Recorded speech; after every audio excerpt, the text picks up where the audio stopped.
What's up, everyone? Thank you so much for joining us tonight. Tonight we have Lauren with us. She is an endurance coach, endurance athlete, and she's super a self-proclaimed nerd when it comes to education and mindset. So she is going to chat with us about adventure goal setting and how to set better goals so you can reach them. And yeah, I will pass it off to Lauren. She's got a little slideshow for us. Make sure you pay attention, take some notes. There's going to be a little interactive bit at the end here. All right, Lauren. Awesome. Thank you, Laura. I'll go ahead and share my screen with everyone here. It is up on my second monitor, so if it looks like I'm staring off into space over here, that's why. Laura, can you see that okay? Give me a thumbs up. Awesome. Well, thank you, Laura. Thank you, Back in the Pack community, for having me. As Laura mentioned, I get very nerdy into education, mindset, goal setting. I am a running coach with Personal Peak Endurance Solutions, and I have a master's degree in education and worked in education for a long time. So I've seen the pros and cons of using SMART goals. I've seen other ways that I personally prefer and work with my athletes on. And so the plan for today is we're going to go over some of the traditional goal setting models that you've heard and what some of the drawbacks may be. And then we'll talk about process goals, a tiered goal setting model, and we can get into some of the workshop activity bits. So if you're watching now and want to take some notes, awesome. If you're watching the recording and want to take some notes, even better, because then you can pause me, because sometimes I talk really fast. And we will just go ahead and get rolling as soon as my slides actually start to advance.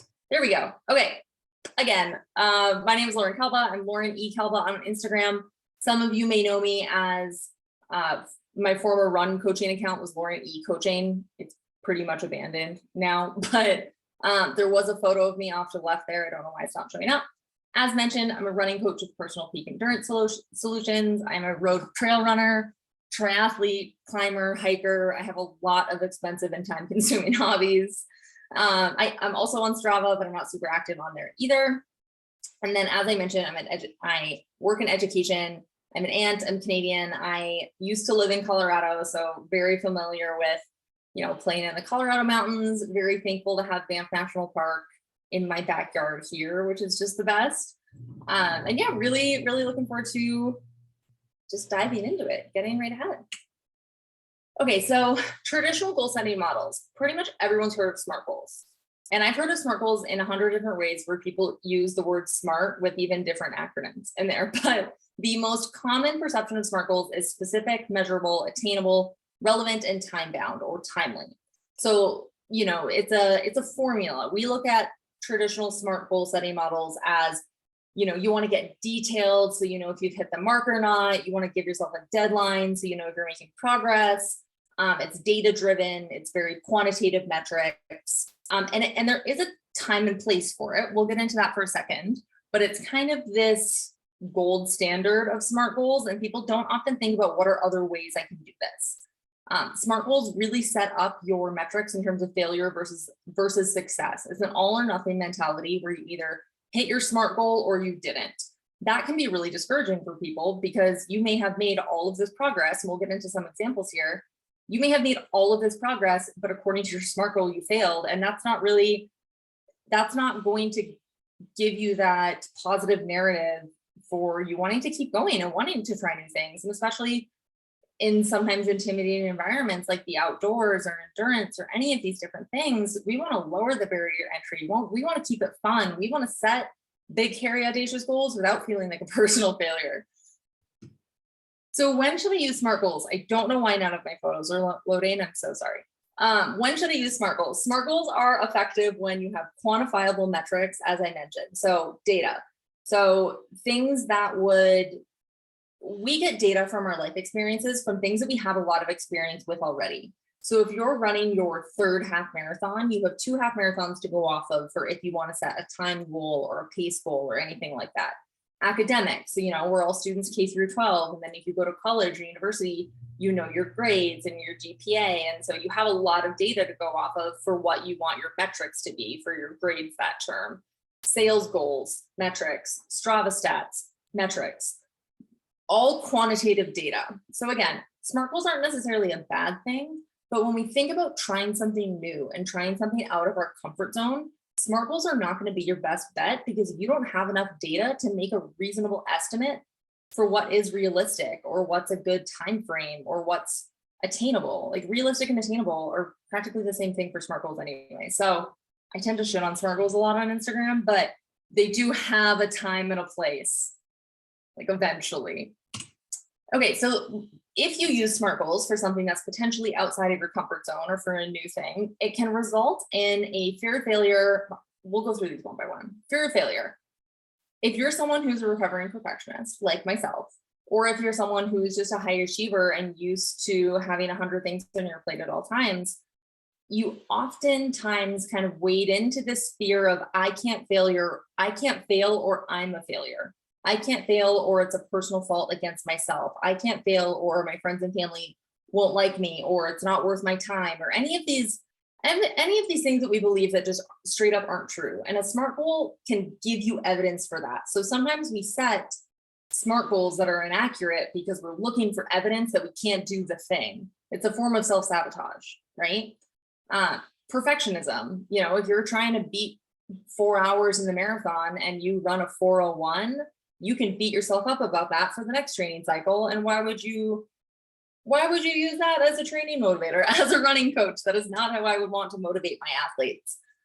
Limiting beliefs and cognitive distortions refer to things like self-sabotage, refer to things like fear of success, fear of failure, refer to some of those personal narratives where you can use a SMART goal. You can use not making a SMART goal as evidence for like, oh, I can't do the thing, so I'm not even going to try. It's a form of subconsciously protecting yourself, when really you're not even giving yourself the opportunity to see what's possible for you. Self-sabotage, I've already talked about, just kind of all of them. And then overwhelm. The other thing people do with SMART goals, if they don't have enough data to use to create a reasonable SMART goal, is they set something way too pie in the sky. And I'm a huge pie in the sky goal person, but not if you give me a deadline of 3 or 4 months from now. And then it's so overwhelming that you make no moves and you're in fight or flight and analysis paralysis. And instead of, you set a goal, I'm going to run a marathon in 4 months, and you've never ran before in your life, you don't train for that marathon. If you had set a goal for a 5K or a 10K, that's going to remove some of that overwhelm, so you can actually make progress on becoming a runner, right? Because here's the thing with goal setting, and I should have had a slide on this, but here's the thing with goal setting before we get into process goals and tiered goals. But goal setting is just the process of becoming the person that you want to become. You want to be the person that does this thing that you made a goal, right? And so if you set a goal that's unrealistic, like running a marathon in 4 months, if you've never ran before in your life, you want to become a runner. The root of that is you want to become a runner because you love running. And it's going to be a so much more sustainable process for you to sign up for a 5K or a 10K, it's that embodiment practice, embody becoming a runner, practicing that, and then running a marathon the next training cycle, or a half marathon or anything like that. It's going to reduce the overwhelm. It's going to reduce the perfectionism. You're going to enjoy the process so much more as we talk about process and goal orientation. I will point out that if you do follow me on Instagram, you'll know my fiance ran 100 miles. This is his first race. He doesn't come to these webinars and he doesn't listen to anything I say. He did fine, but okay, let's get into some of these examples with process-oriented goals. So let's say your goal is, I want to complete a 3-night backpacking trip. And you plan a trip with your friends, you do your research, you do the permits, and you end up on a trip where you hike in, use that campsite as a base site, you do a day hike the next day, and then you hike out. You had in your head that backpacking trips were point to point or a loop, and you feel a bit of a failure because you didn't carry your 45-pound pack for 3 straight days, right? It's semantics, but still. Another example, I want to break 2.5 hours in a half marathon. I use a lot of running examples. I'm a running coach, guilty. Let's say you complete an injury-free training cycle, but you need a root canal 2 days before the race, and you run a 2:41. First off, kudos to you for running half marathon 2 days after a root canal. I've had 2 of them, they suck. But according to your SMART goal, you didn't hit your goal, so you failed, right? When we look at metrics and whether that's external environmental factors, whether that's things that happen outside of our control, like our friends' plans or our root canal or things like that, that plays into that failure that a SMART goal is presenting to you. So when we look at process-oriented goals, I want us to think of the things that we can do, the steps that we can take to become the person that is achieving the goal that you set out to begin with, right? It's that process, it's that embodiment piece. So let's say you want to complete a 3-night backpacking trip. That's the goal. You want to complete a 3-night backpacking trip because you want to be doing multi-day backpacking trips. You want to become the person that can complete multi-day backpacking trips. You want to feel physically prepared, not prep, feel prep to cover 18 miles over those 3 days. That was the loop you had in mind. You know, that was what you really wanted to do. That's in your head. What you had kind of decided is that's what makes it as a hiker and as a backpacker. And you wanted to feel comfortable studying your outdoor skills so you can feel safe navigating without all trails, right? That can be substituted as for you want to feel better with your backcountry cooking. You want to know how to purify water. You want to know what to do in inclement weather. You want to go on a trip where you use your Garmin inReach. You know, substitute any of those other outdoor skills. But all of these process-oriented goals, you'll notice none of them are very metric-driven. But all of these process-oriented goals are helping you become the person who can backpack for 3 days, go on a backpacking trip, right? So then when you look at the outcome, I'm gesturing at my screen, when you look at the outcome, you plan a trip with friends that involves a hike in, a day hike, and a hike out, that all of a sudden becomes a really successful venture because you hiked the 18 miles in 3 days. You did complete a 3-mile backpacking trip, even if it wasn't exactly the picture that you imagined. And you felt really comfortable navigating that without all trails.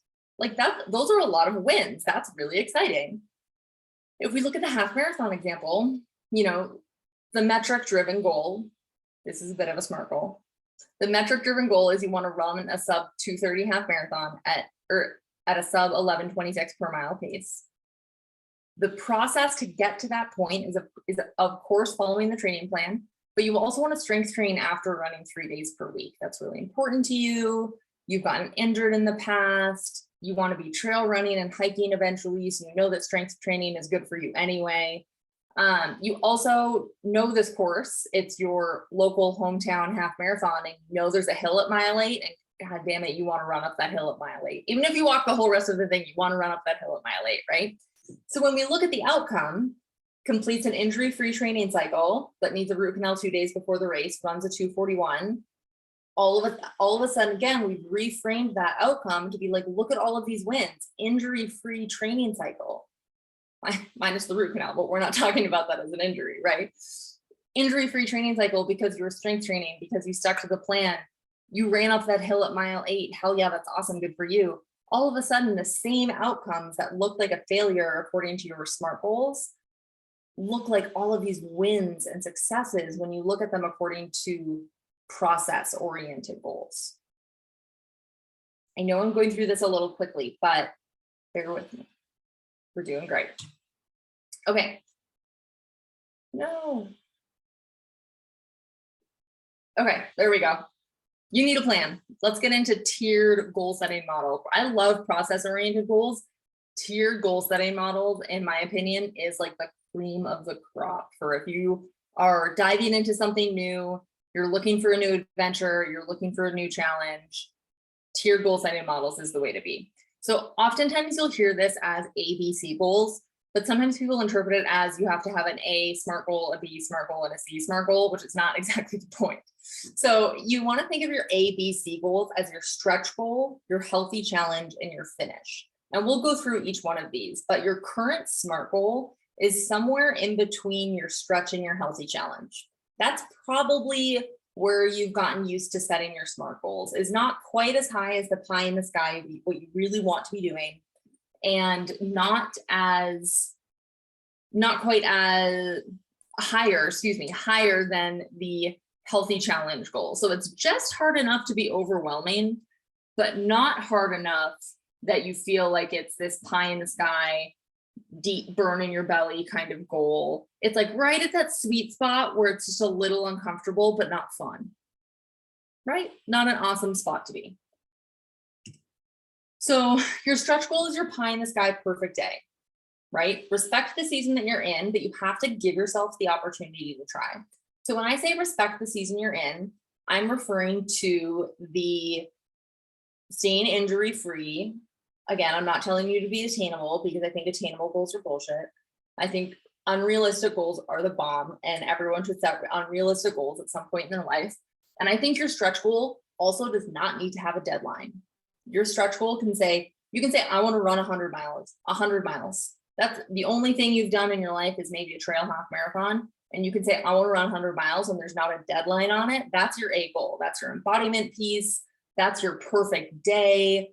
That's your, you don't get injured, your life lines up for training, your partner supports your plans, you have great weather, right? Like your A goal is this manifestation of everything that you've ever wanted. And so your A goal should be fun as hell. I'm sorry, I'm swearing on your webinar. I don't know if I'm allowed to use that. Your A goal should be as big as you can possibly dream. And if you remember nothing else from this webinar, I want you to remember that you can do hard things and you deserve the opportunity to try. Because so often all of those cheesy motivational quotes out there, and I love cheesy motivational quotes, love them, start with, you can do hard things, you just have to believe in yourself, blah, blah, blah, you can do hard things.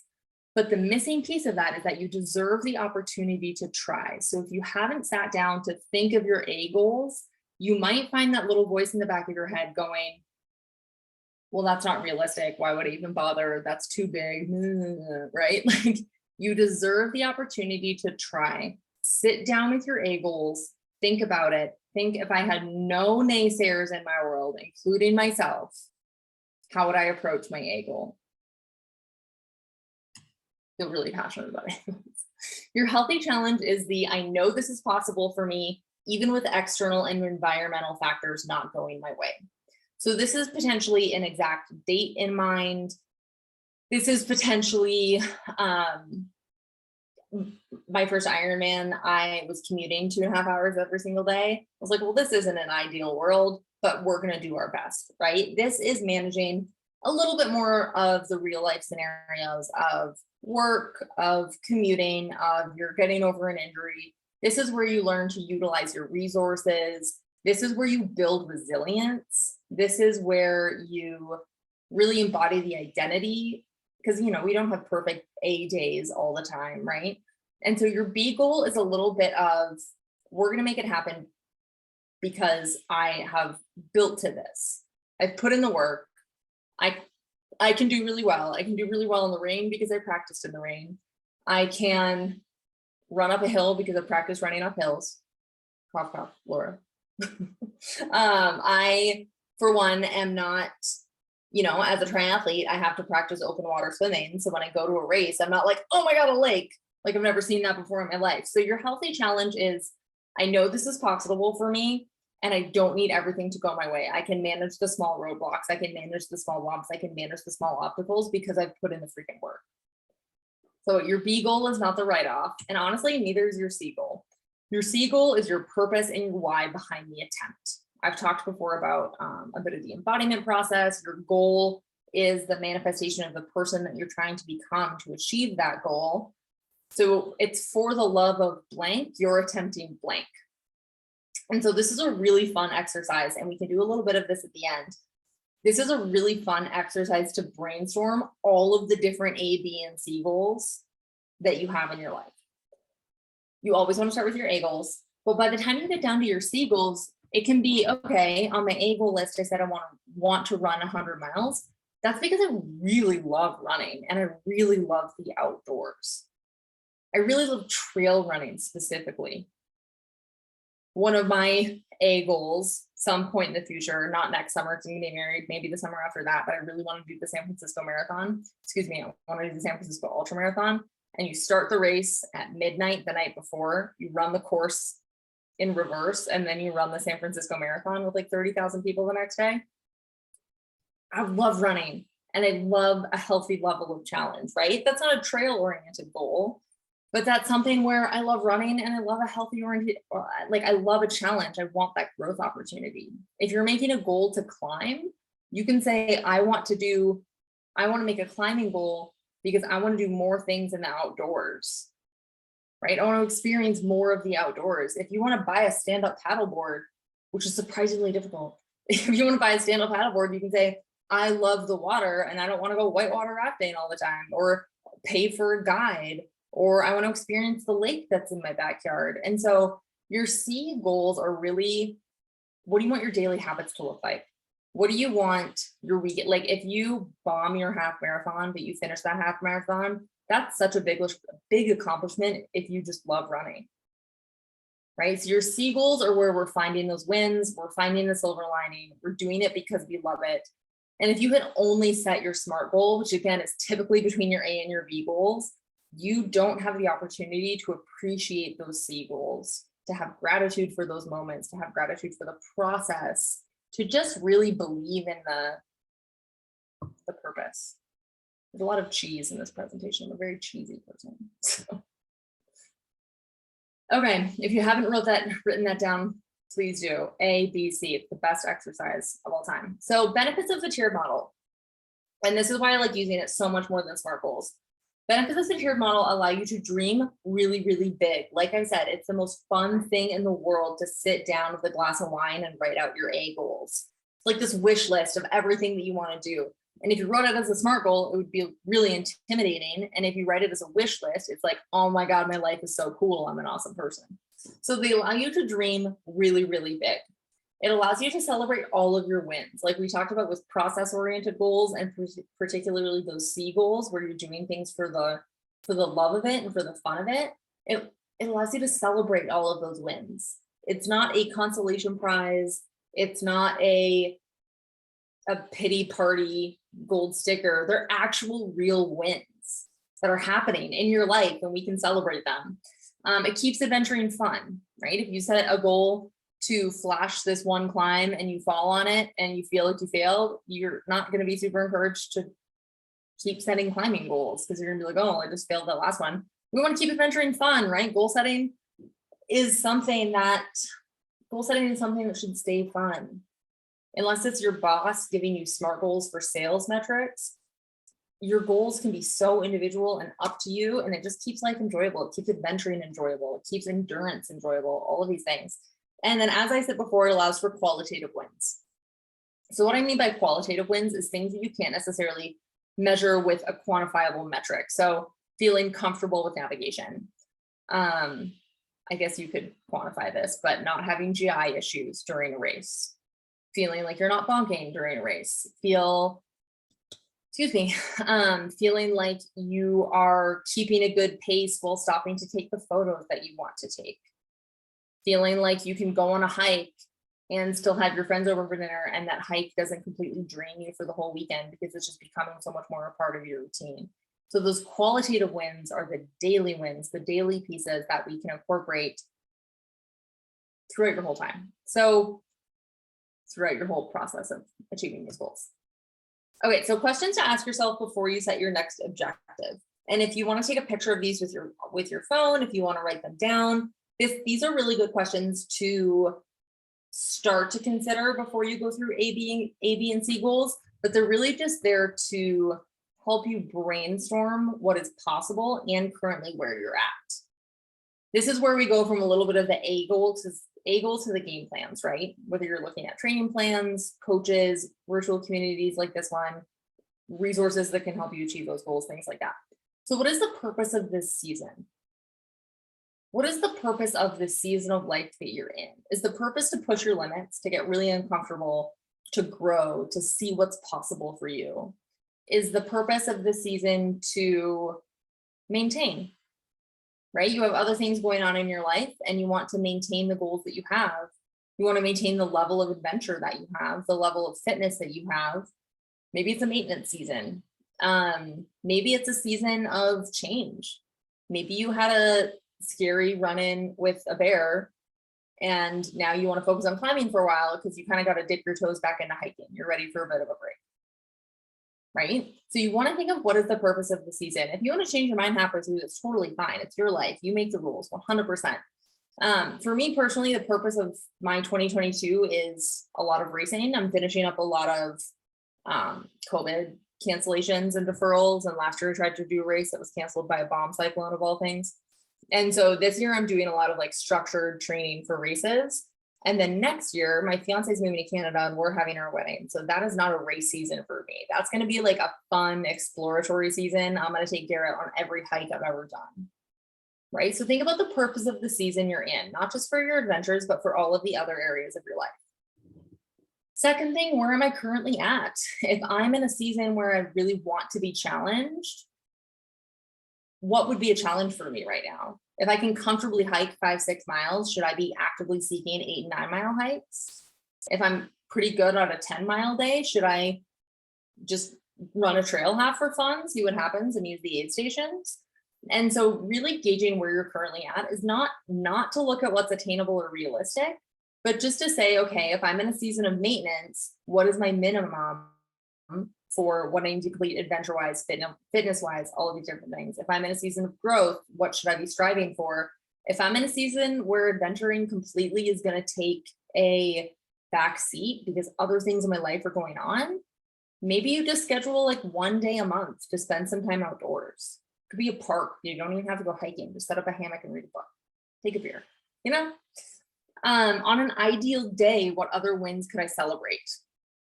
So as I mentioned, getting in enough calories without having GI distress. Maybe you stopped running marathons because you kept having an upset stomach. That happened to an athlete of mine. And so the big win was to really increase volume while keeping down calories. That's a huge win. Being able to use your backcountry stove. Being able to read a topo map. I love topo maps. Being able to get home from a hike and host a dinner party, like that example that I already used. So what are the other wins in your life that fit around these other goals, that play into these other goals? What are the things that we want to celebrate that's going to contribute to us feeling like we're becoming the person that we were meant to become? Cheesy. Are there other habits I've been working to implement? So maybe that's early mornings. How do we plan your adventures and outdoor time and endurance into early mornings? Maybe you want to practice meal prepping and cooking so you're packing a lunch on these hikes and not just eating gas station junk food, which is kind of what I did all weekend. It was awful and so sugared out. Maybe you're working on separating work-life boundaries, and so you've taken email off your phone and your favorite thing in the world is losing signal when you're out in the mountains, right? And so think about the other habits that you're trying to implement and how your endurance and adventure goals, all of those ABC and all of those process goals fit into all of that.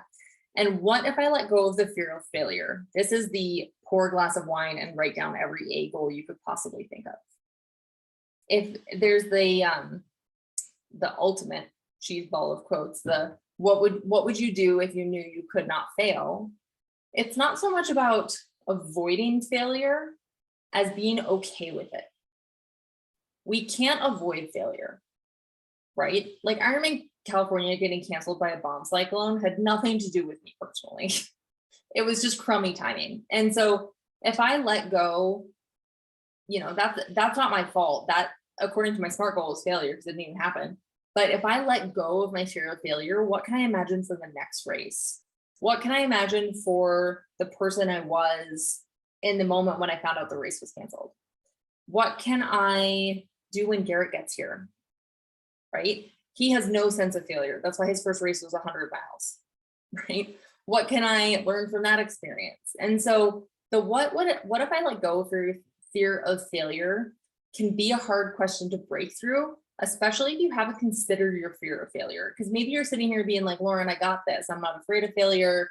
I'm not afraid of success. I'm very emotionally mature and completely well-rounded. Totally fine. But when you write down all of your A goals, confront what emotions come to the surface, whether that's the fear of failure, whether that's the immediate, I can't do this. Who am I to be thinking that someone like me could do something like that, things like that. So it's what if I let go of the fear of failure, but what if I let go of whatever comes up when I write down all of those A goals? What would happen if I just let that go? Right. Okay, so we're not going to do a ton of workshopping today, so I'm assigning this as homework. You can tell I was an educator. And so I want you to think about your stretch goals, your healthy challenge, your finish goals, Laura or Danielle, I don't know if you had any goals that you want to workshop through together. I have an example. If there's anything where you can say, like, I've had this SMART goal in my head for ages and I don't know how to reframe it, this is your opportunity to do so. If you're watching the recording, pause me, do this now.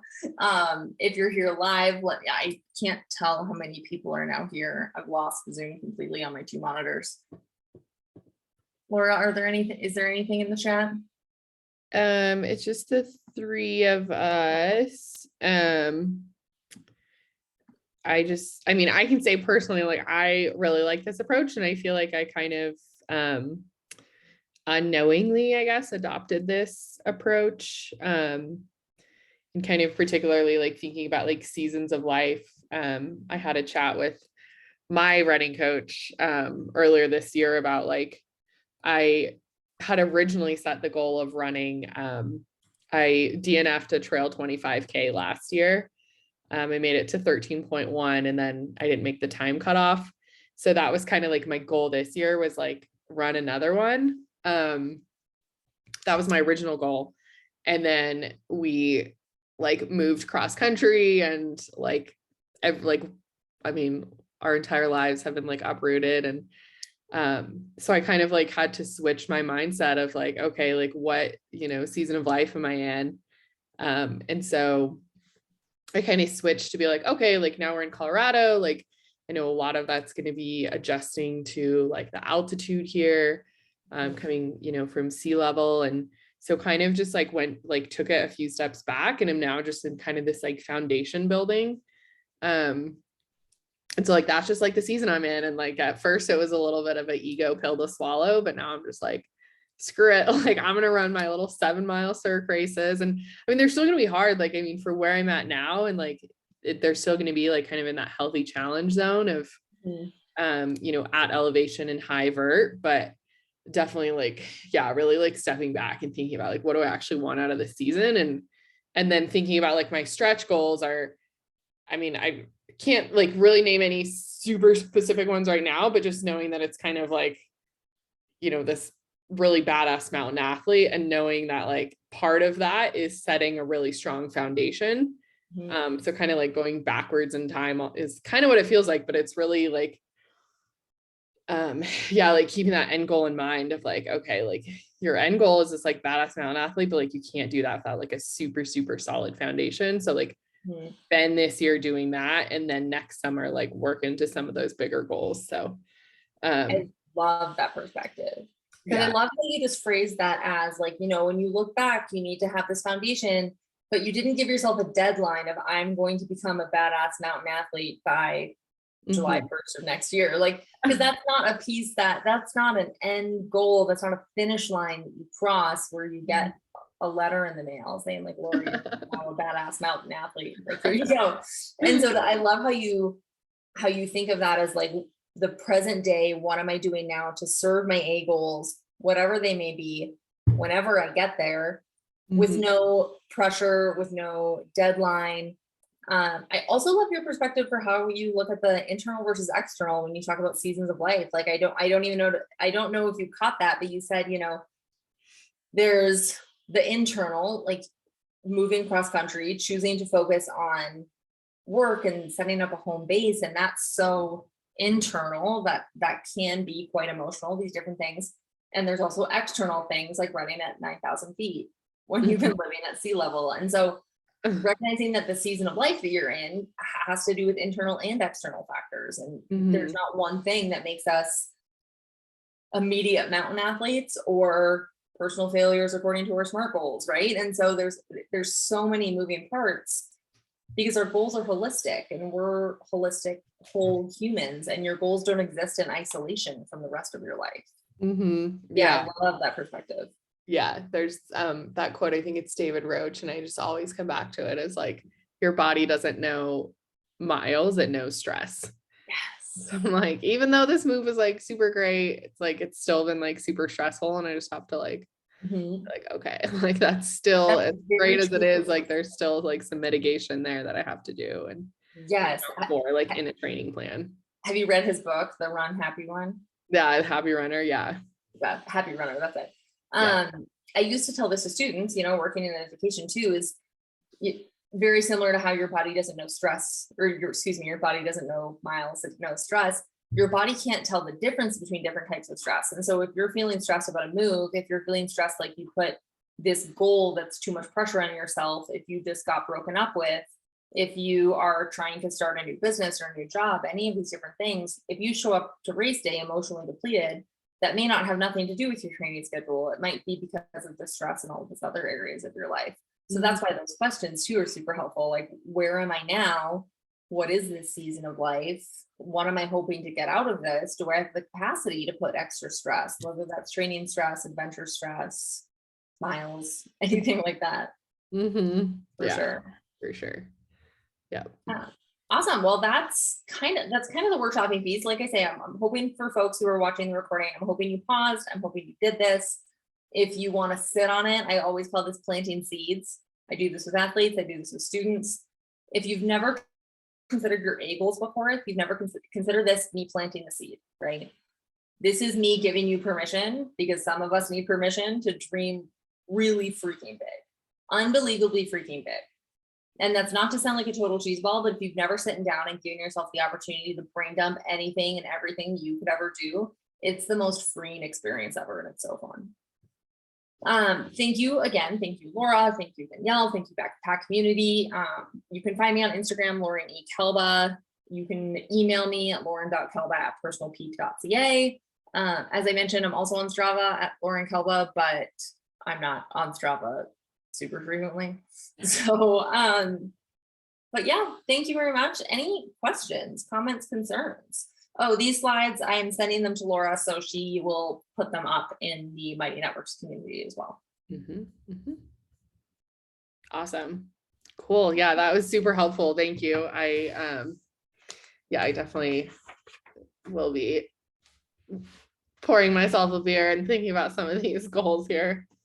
Yeah, I hope that this was super helpful, and I'm sure it will be in the replay as well. I wonder if I should unmute Danielle. We'll see if Danielle has anything to pipe in with. Perfect.